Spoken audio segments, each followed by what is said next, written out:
자, 세 번째 신속한 재판의 원칙입니다. 자, 자, 동그라미 2번 체크하시고, 자, 사법은 신선할수록 향기가 높다. 베이컨이 한 말인데 출제가 된 적이 있습니다. 자, 근거가 중요하죠. 헌법에 있다는 것이 중요하고요. 자, 판례입니다. 자, 신속한 재판을 받을 권리는 자, 피고인 동그라미, 공공 동그라미, 이중적 밑줄 출제가 많이 됐습니다. 즉, 신속한 재판을 받을 권리는 피고인의 이익뿐만 아니라 공공의 이익에도 아주 중요한 의미를 갖는다는 거죠.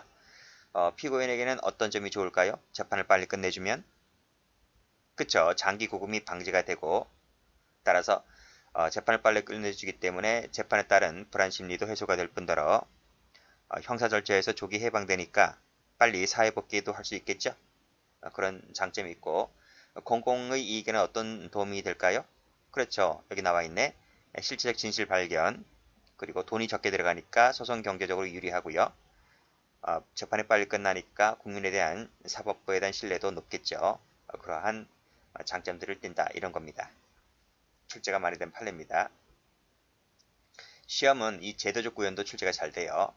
어떤 조문들이 신속한 재판의 원칙과 관련성이 있을까라고 하는 것을 숙지하셔야 되는데, 보통은 이 기간 제한 있죠. 이 기간 제한 나와 있는 것은 언제까지 해라, 언제까지 하고 그 이후로는 안 된다 하는 것이기 때문에 기간 제한을 두고 있는 것은 거의 대부분 신속한 재판의 원칙과 관련성이 상당히 높습니다.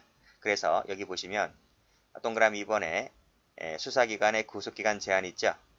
즉 경찰이나 검찰, 경찰은 열흘, 검찰은 10 플러스 10에서 최장 20일 구속기간 제한을 두고 있습니다. 이때 구속기간은 피의자를 말합니다.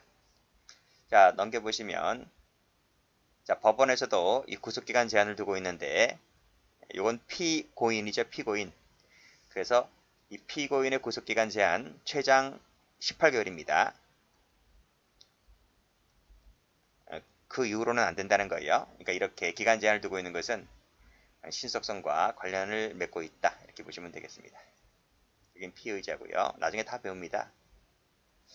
자, 그리고 검사와 경찰이 수사, 공소제기할 때 서로 협력해라고 하는 것도 신속성과 관련되어 있고요. 이 동그라미 2번 체크해 보세요. 자, 구속기간 제한은 신속성과 관련을 맺고 있는데 출제된 적이 있거든요.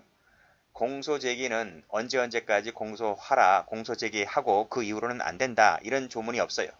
그래서 출제가 여러 번 된 적이 있습니다. 자, 미국 캘리포니아 주 같은 경우에는 체포한 날로부터 또는 송환한 날로부터 30일 이내에 공소장을 제출해야 된다 이런 조문이 있는데요. 우리나라는 그런 게 없습니다.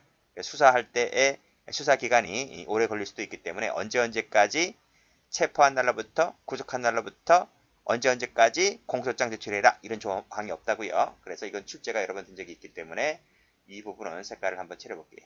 이것은 우리 규정 자체에 없다. 자, 여기 기소편의주의도 출제가 많이 됐습니다. 자, 기소편의주의라고 하는 것이 뭔가요? 뭐 나중에 다 배우겠지만 기소편의주의라고 하는 건 뭐냐면 검사의 재량으로 기소유예를 하는 겁니다. 기소유예란 기소를 하지 않는다는 거죠. 그러니까 조기에 풀어주는 거나 마찬가지인 거예요. 그래서 검사가 형법 51조를 참작하여 공소제기를 하지 아니하는 것, 유죄는 인정되는데 충분히 네가 절도를 했기 때문에 물건을 훔쳐왔기 때문에 충분히 너는 절도가 되는데 뭐 액수도 그다지 크지 않고 또 초범이고 반성의 빚이 뉘우치는 빚이 뚜렷하니까 기소를 안 하는 겁니다. 그러면 빨리 이것도 조기에 형사 절차에서 해방시켜 주는 거잖아요. 그래서 신속성과 관련을 맺고 있다는 것입니다. 그래서 기소편의주의는 신속한 재판의 원칙과 관련되어 있다는 것을 알아두시고, 공소 취소 이건 뭐죠? 여기 나와 있죠. 1심 판결 선고 전까지 공소 취소할 수 있다. 그 이후로는 안 된다는 겁니다. 그래서 공소 취소하려면 빨리 하라는 거예요. 자, 공소시효 제도 중요하죠. 자, 공소시효라고 하는 것은 일정 기간 동안 공소제기를 안 하면 공소권을 소멸시켜 버리는 겁니다. 그래서 공소시효도 신속성과 관련을 맺고 있다는 것이고, 자, 공판 준비 절차라는 게 있어요. 자, 공판 준비 절차는 공판 기일에서 그 심리의 원활과 신속성을 위해 만들어진 제도인데 이 공판 준비 절차 관련된 것들이 기역, 니은, 디귿, 리을 등이 있습니다. 그래서 이런 것들도 신속성과 관련을 맺고 있다. 자, 집중심리주의가 또 출제가 잘 되죠. 자, 집중심리입니다. 집중심리라고 하는 것은 이 법조문이 출제가 되는데요. 자, 심리에 이틀 이상 필요한 경우에는 부득이한 사정이 없는 이상 매일매일 재판을 열어서 개정해야 된다는 거예요. 그게 집중심리입니다. 재판장은 부득이한 사정으로 매일 계속 개정하지 못할 때에는 공판기일로부터 14일 이내에 다음 공판기일을 정해야 되는데 여기서 14일이 출제가 많이 됐어요. 숫자를 알아두세요. 법조문이 출제가 많이 됐다. 자, 재판장이 소송 지휘하는 것도 신속성과 관련되어 있겠죠. 그래서 재판장이 소송을 지휘해버리면 아무래도 속도가 좀 빠릅니다. 그래서 소송 진행의 원활과 신속성을 위해 마련된 규정이다. 뭐 여러 가지가 있습니다. 기역, 니은, 디귿 뭐 등등이 있는데 일단 뼈대만 알아두세요. 자, 6번도 출제가 잘 돼요. 자, 판결 선고 기간 제한 기간 제한 규정을 두고 있는데 신속성과 관련을 맺고 있습니다. 자, 이 판결 선고 기간 제한은 소촉법에 있습니다. 출제가 된 적이 있습니다. 이것은 형소법이 있는 것이 아닙니다. 자, CF 형소법에는 언제까지 판결 선고를 끝내라 이런 조항이 없어요. 소촉법에 있을 뿐이다. 읽어볼게요. 1심은 공소 제기된 날로부터 6개월. 자, 2심하고 3심은 기록 송부받은 날로부터 4개월. 6개월이 아닙니다. 6개월, 4개월. 출제가 많이 됐죠. 색깔 칠하세요. 색깔 칠하시고 올라가서 색깔 칠하시고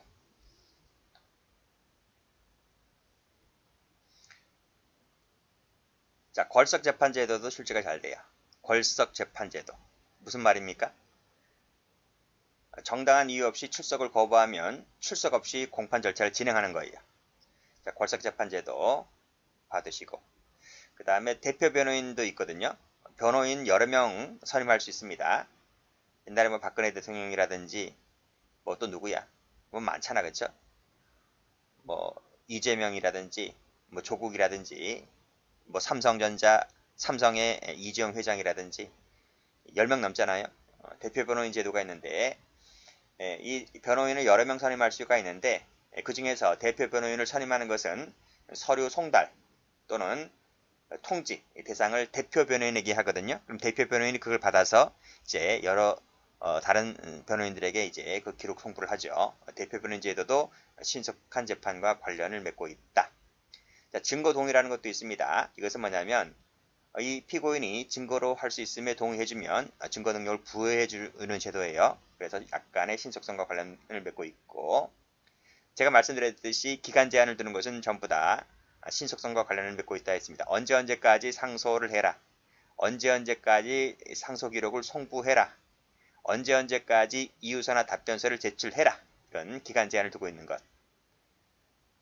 상소심의 구조, 사후심적 성격을 띌 때 역시 신속성과도 관련을 맺고 있습니다. 간이 공판 절차. 간이 공판 절차는 증거조사 방법의 간이화, 그리고 증거 동의 의제 등에 따른 신속한 재판을 띠고 있기 때문에 관련을 맺고 있고요. 약식이라든지 직결, 심판도 마찬가지입니다. 약식 같은 경우에는 정식 재판 절차에 의하지 않고 서면심리만으로 재판을 끝내버려요. 좀 빠르죠, 그래서. 직결은 말 그대로 직결이기 때문에 빨리 진행할 수가 있는 겁니다. 자, 이런 것들을 다시 한번 정리를 해두세요. 자, 굵직굵직한 거. 자, 기소편의주의, 공소시효, 준비 절차, 집중심리주의 이런 것들은 꼭 알으셔야 돼요. 구속기간 제한도 마찬가지고. 그 다음에 여기도 있지만 판결 선고기간 제한이 소촉법에 있다는 것, 궐석재판, 대표, 그 다음 밑에 기간은 하나만 색깔 칠할게요. 자, 간이도 마찬가지고 약식, 직결 전부 다 신속성과 관련을 맺고 있습니다. 자, 침해와 구제를 볼게요. 자, 이거 알아두세요. 자, 심리지연 여부에 대한 명확한 기준이 없다는 거예요. 분명 재판을 빨리 끝내라고 했는데, 신속하게 끝내라고 했는데, 어느 정도의 심리가 지연되었을 때 신속한 재판 위반이냐는 거예요. 과연 몇 달 안에 끝내야지, 몇 년 안에 끝내야지 그 기간이 지나면 재판 지연이다. 그게 물음표라는 거야.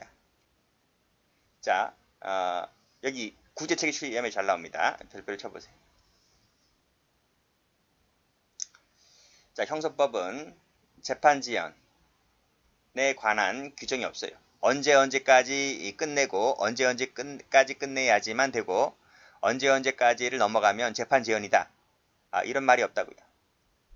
또 재판이 지연됐다고 해서 그에 걸맞는 구제책도 전혀 두고 있질 않아요.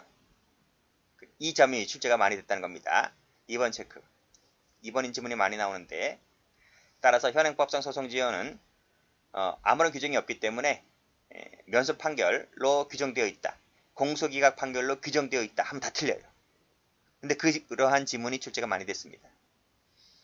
자, 아무런 규정도 없고 또 소송지연이라고 하는 것이 면소 판결이나 공소기각 사유가 아니야. 법조문에 찾아봐도 그런 내용은 소송지연은 면소 판결해야 된다, 공소기각 판결해야 한다라고 나와 있지도 않아. 따라서 이런 판결로는 사건을 끝낼 수가 없단 말이죠.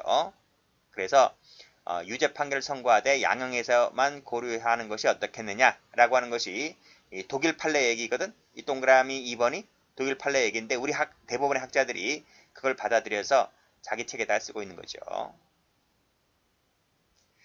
자, 이 구제책 부분을 좀 잘 봐두세요. 시험에 여러 번 나왔습니다. 자, 그러면 판례를 봅니다. 자, 침해가 아니라고 본 판례. 자, 구속 만기가 25일이나 남았습니다. 앞에서 뭐라고 했습니까? 여기서. 자, 피고인 구속기간은 최장 18개월까지 구속시킬 수 있다고 했잖아요. 자, 그 18개월이 가까워지도록 1심 공판도 없었어. 겨우 25일이 남았는데 그때 가서 1심 공판이 있었다는 거지. 자, 너무 늦지 않았나요? 늦지 않았나요? 근데 대법원이 뭐라 그래? 법원이 뭐라 그래요? 아이, 그 정도면 그래야지 늦은 것도 아니네 라는 거죠. 판례는 그렇게 봐요. 하다 보면 늦을 수도 있다는 거지. 우리가 얼마나 바쁜데. 딴 사건도 많은데. 딴 사건도 쌓이고 쌓였다는 겁니다. 그래서 우리 입장에서 봤을 때는 너무 늦은 것 같은데 집단에는 늦은 게 아니래요. 그래서 그렇게 암기하시면 돼요. 자, 구속만기 25일 세무 치시고 1심 공판이 있었다. 너무 늦은 게 아니다. 그래서 침해가 아니다. 이렇게 정리하시면 1심 선고 경과 후에 2심 공판이 경과 후에 2심 공판이 열렸어요. 이것도 아니래요. 신속한 재판 위반이 아니다 라고 봤는데 출제가 많이 되었습니다. 자, 구속기간을 여러 차례에 걸쳐서 갱신하였다. 여러 차례에 걸쳐서 갱신하였다. 우리 앞에서 18개월 얘기했지? 1심에서 2번, 3번 연장할 수 있어요. 갱신할 수 있고 2심에서도 갱신할 수 있어요. 원래는 2개월로 되어 있거든요. 2개월인데 갱신 2번, 2심도 2개월인데 갱신 2번 하다 보면 18개월 되는 거예요. 그래서 여러 차례 갱신이 있다 하여 신속한 재판을 받을 권리가 침해가 아니다. 이렇게 봤습니다. 그게 여기 나오네요. 4번에. 자, 구속기간 제한하고 있는데 구속기간은 2개월로 한다. 계속할 필요가 있을 때 신고마다 2번에 걸쳐서 연장할 수 있다. 그래서 1심에서는 최장 6개월인 거예요. 이것이 신속한 재판 위반이 아니라는 겁니다. 그래서 이 판례 두 가지를 묶어보세요. 여기 2개월짜리 두 차례에 한해서 갱신할 수 있다는 이 조항은 위반이 아니다. 자, 위헌 제청을 하였는데 5개월이 가까이 되도록 재판을 안 했습니다. 그래도 5개월 재판을 하지 않았다. 그래도 신속성 위반이 아니다. 앞에서는 18개월까지 기다렸다니까요. 17개월까지 여기 뭐 5개월까지 가지고 그래. 그쵸? 대단한 건 아니에요. 저도 책 한 번 쓰면 한 계절이 바뀌어요. 어? 뭐야, 제가 책을 워낙 많이 쓰니까 한 번 쓸 때마다 한 달은 그냥 훅훅 가는 것 같아요. 그러니까 판사도 제가 그런 입장에서 보게 되면 뭐 5개월은 아무것도 아닌 것 같죠. 그렇게 생각하시면 됩니다. 여기도 나름대로 이유가 있다는 거야. 5개월 동안 재판을 하지 않은 이유가 있다는 거야. 여기. 재판을 지연한 것이 구성원의 변경, 본안심리 필요성, 송달불능 등으로 인한 것이었다. 라고 나름대로 이유를 대고 있습니다. 자, 형사법 300조를 가보면 변론의 병합, 분리 관련해서 법원에게 재량을 부여했는데 법원에게 재량을 부여한 이 부분 아무래도 병합할지 말지 사건을 병합해버리면 더 늘어나잖아요. 그렇죠? 심리할 게 워낙 많으니까. 그래서 1심 판결이 늦게 나오잖아요. 그 할지 말지 변론을 쪼갤지 말지 이 부분을 법원의 재량에 맡긴 것이 신속성과는 위반이 아니다. 이렇게 봤습니다. 자, 색깔 한번 칠해볼게요. 구속만기 25일 1심 선고 경과 후 2심 공판 개정된 부분 구속기간을 여러 차례에 걸쳐 갱신한 부분 크게 이거야. 밑에 두 번에 한해서 갱신할 수 있다는 이 조항 5개월 가까이 재판을 하지 않았다는 부분 병합분리에 재량을 부여한 점 전부 다 신속성 침해는 아니다. 반면에 신속성 침해라고 본 판례가 있습니다. 보통 헌재가 많죠? 다 헌재지 헌재. 헌재는 법 해석기관이야. 실제 사건을 담당하지 않는 경우가 많죠. 실제 사건은 대법원이 하니까요. 그러니까 대법원관들은 판례가 무지 많으니까요. 판결할 게 무지 많으니까 바쁘다 보니까 이렇게 늦어지는 수도 있는데 좀 헌재는 약간 널널하잖아요.